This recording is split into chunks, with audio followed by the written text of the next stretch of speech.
Everything, everyone offends people. This wasn't always the case. In fact, this was the case until just a few years ago. But today, everything people say and everything people do offends millions and millions of people every day. Dangers of political correctness. Today on Powerhouse Tactical.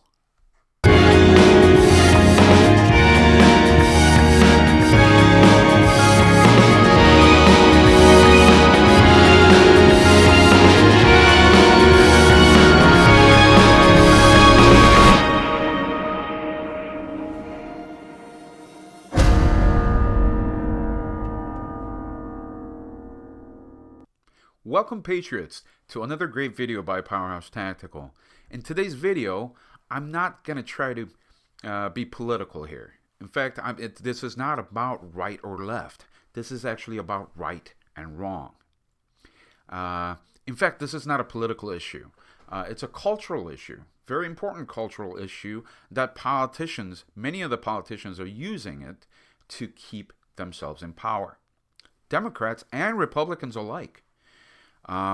This is not just the fascism in America today that threatens our freedom, but it's actually killing people. Let me show you how. A virtuous person used to never talk so much in the past. Being virtuous had never to do with what you said. In fact, it had everything to do with what your actions were. This is no longer the case. Virtue signaling is everything, absolutely, nowadays. Being outraged about everything and everyone else around you somehow makes you a good person, a virtuous person. It isn't about what is being meant to be said. So when you say something, it doesn't matter what you mean by it. A particular word has its own virtue, and doesn't matter who says it or even in what context it is being said. You say that word, you will face a tsunami of outrage via media and social media. For example, a YouTube channel, Thoughty2, that talks about science, history, and culture without any political leaning at all, gets its episodes flagged and demonetized whenever it includes the word war in its content. All due to the fear that the discussion of war may scare or offend some people and someone's feelings. How do you not talk about wars when you're trying to learn about world history? How would anyone learn from their mistakes in our past without talking about them? How about a sense of humor? What about it, you might say? The field of comedy has rapidly gone down to something that resembles fascist society. Satires and little jabs are no longer tolerated. The ability to laugh at oneself, that's unthinkable. Creating a sketch with a Hitler-esque character in it can be no longer imaginable by anyone anymore. Great priceless works of comedy like Monty Python and Charlie Chaplin would not have been tolerated in today's mainstream media environment. It doesn't matter that these works and their creators were not supporting or even condoning the Nazis or being anti-Semitic. In fact, just the opposite were being done. They were using comedy as the outlet to satirically poke fun and ridicule such things as Nazism and fascism and things like that.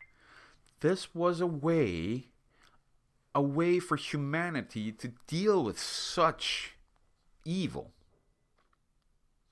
Throughout the American history, whenever the nation and its people were faced with hardship like war or famine, we had comedy to turn to.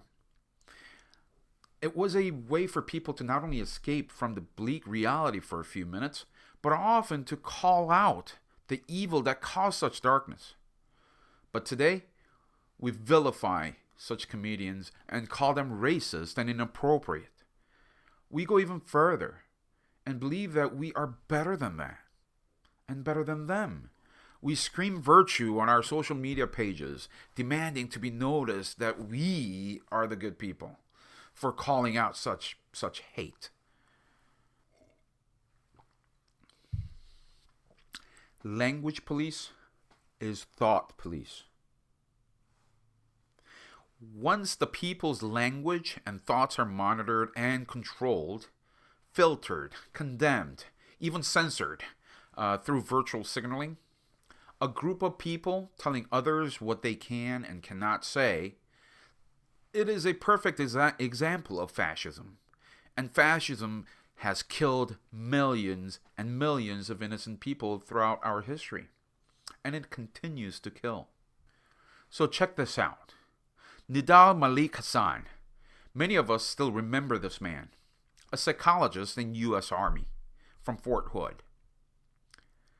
For months and months, his friends and colleagues had reported time and time again about Hassan's openly expressive views of jihad and desire to harm others, anti-Semitic sentiments. His apparent mental instabilities were reported and were ignored.